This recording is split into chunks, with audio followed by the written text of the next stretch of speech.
চিন্ময় দাস ব্রহ্মচারী নাকি ইসকনের যারা সদস্য তাদের আইডল। তাদের আইডল গত 15-15.5 বছর কোথায় ছিল? ইসকনের মূলত কার্যক্রম কি? গত 15.5 বছরে তাদের কোনো কার্যক্রম ছিল না? গত 15 বছরে আদৌ কি তারা ইসকন সংগঠন নিয়ে কথা বলার জন্য রাস্তায়, নাকি তারা অন্য কারো স্বার্থ হাসিল করার জন্য রাস্তায় নামছে?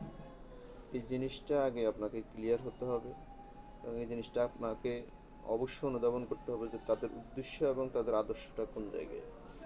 বাংলাদেশের মতো জায়গায় জয় শ্রীরাম এ ধরনের ধ্বনি দিয়ে তারা কি বোঝাতে চাইছে বা তারা কি করতে চাইছে, যেটা ভারতের মতো জায়গার ম্যাক্সিমাম অঞ্চলে এই ধ্বনি করার জন্য বিভিন্নভাবে মুসলিমদেরকে নিধন করা হয়, তাদেরকে মারা হয়, তাদের প্রাণনাশ করা হয় জয় শ্রীরাম না বলার জন্য। জয় শ্রীরাম বললে তবে তাকে হয়তো ছেড়ে দেওয়া হয়,